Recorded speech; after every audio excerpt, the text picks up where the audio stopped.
Raga, occhio, strada libera, ragazzi!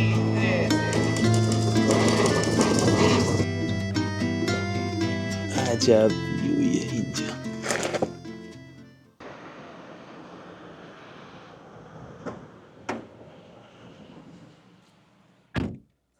سلام، صبح بخیر. چطوری؟ صبح ساعت 7 رفتم ماشین رو تحویل گرفتم از فرودگاه. الان ناپولی هستیم. مقصد بعدیمون ماتراه. تقریبا 3 ساعت و 50 دقیقه راهه. الان ساعت تقریبا 9:35 است. بریم ببینیم که چطور پیش میره. تو طول سفر با هم همراه باش و اینکه بزن که بریم.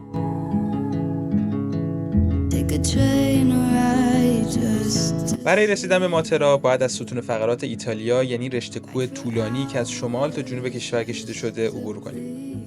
توی مسیر از کنار کوه و آتشفشان فعال وزوفیوس و شهرهای تاریخی مثل پومپئی و سالرنو رد شدیم.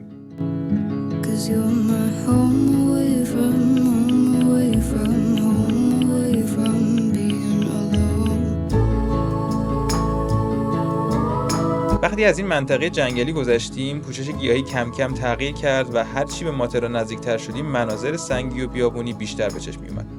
اینجا یه حسی مثل رانندگی توی مناطق مرکزی و جنوب غربی ایران رو به آدم میده. راستی اگه جاده‌ای توی ایتالیا سفر میکنی و نمیخوای عوارض جاده‌ای بدی، حتما تو گوگل مپ گزینه اواید تولز رو فعال بکن. خب بالاخره بعد 4 ساعت رانندگی رسیدیم ماتراه. خونه رو تحویل گرفتیم. میخوام بهتون نشون بدم. کلا اینجوریه که خونه هاشون به صورت غار بوده و داخل این خونه ها رو هم برداشتن، تقریبا شبیه این غار در آوردن. خب بریم داخل. این آپارتمان 3 اتاقه است. کلا فضای کامن رومشه. همونجوری گفتم اینجا هم برداشتن به صورت غار در آوردنش. این اقامتگاه رو من از سایت booking.com گرفتم که خیلی راضی بودم. نکته مهم برای اقامتگاه‌های جنوب ایتالیا اینه که حتما پارکینگ داشته باشن، چون جای پارک یا گیر نمیاد یا خیلی گرونه. داخل اقامتگاه رو هم خیلی با سلیقه درست کرده بودن و قشنگ میتونه وایب شهر رو منتقل بکنه.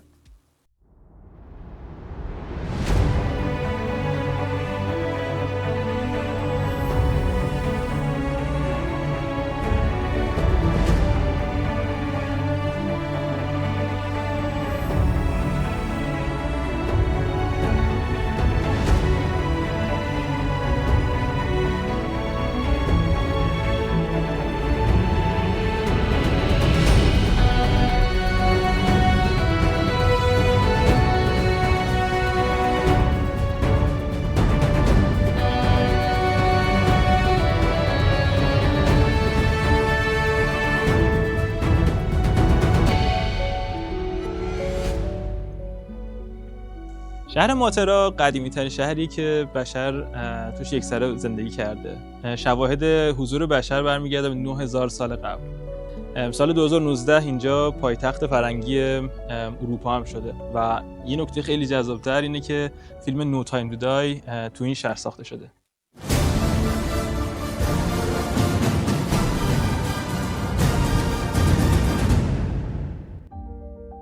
Matera was beautiful.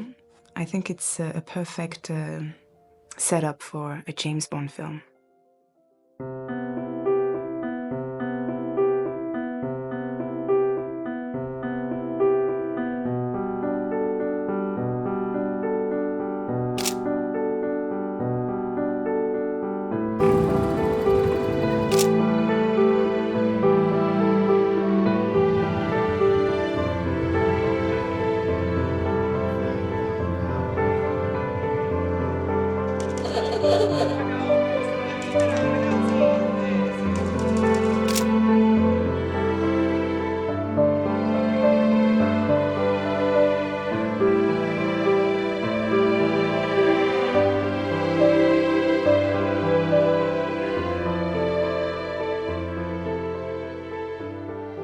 ببین قشنگ اینا غارن ها، توی سنگا برداشتن خونه ها رو کندن و تا سال 1950 هم تو اینجا زندگی میکردن. خیلی باحاله. الان هم خیلیشون تبدیل کردن به اقامتگاه و هتل.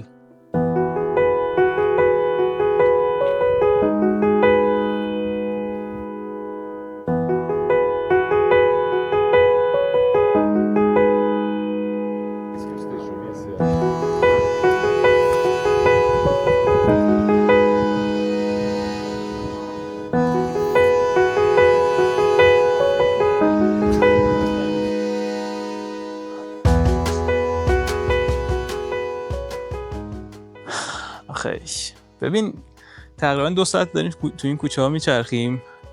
انقدر همه چی قشنگه. تقریبا بعد غروب آفتاب شروع کردن چراغا رو روشن کردن و اینا. اصلا فضا خیلی عوض شد. اصلا یه وایب خیلی خفنی گرفت. بعد تو کوچه ها که راه میری، کوچه های باریک و قدیمی، بعد پر کافه و رستوران و اینا که دارن توش حالا موزیک پخش میکنن یا مثلا نوشیدنی سرو میکنن یا غذا، خیلی وایبش قشنگه.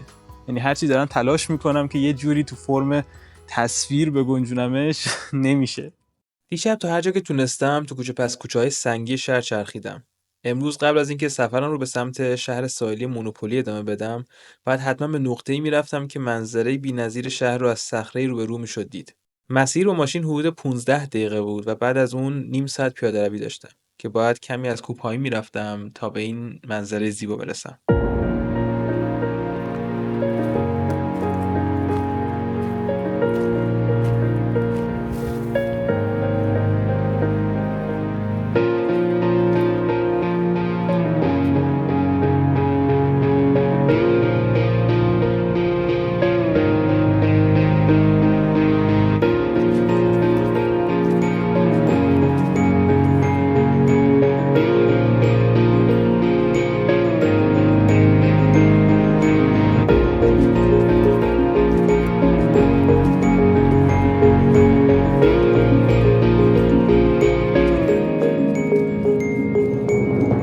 ببین الان اومدیم اینجا، یکی از بهترین ویوهای شهر مونترال رو قراره اینجا ببینیم. دقیقاً اون ور شهره و یه غاره که از اون سمت شهر معلوم میشه. دقیقاً اینجا.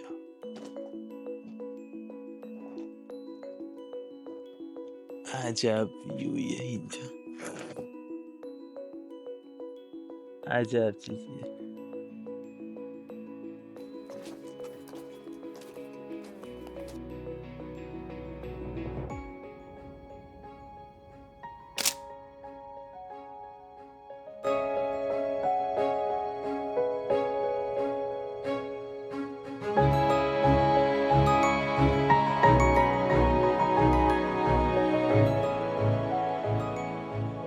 بالاخره بهترین ویویی که تو ذهنم بود از ماترا رو پیدا کردم و یه عکس خیلی خوبی گرفتم. واقعا راضیم ازش.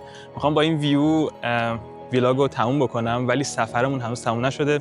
همین الان داریم راه میافتیم میریم به سمت شهر مونوپولی. تقریبا 1.5 ساعت فاصله است با اینجا و میخوایم تو ویدیو بعدی این شهرهای اطراف مونوپولی رو کاور بکنیم.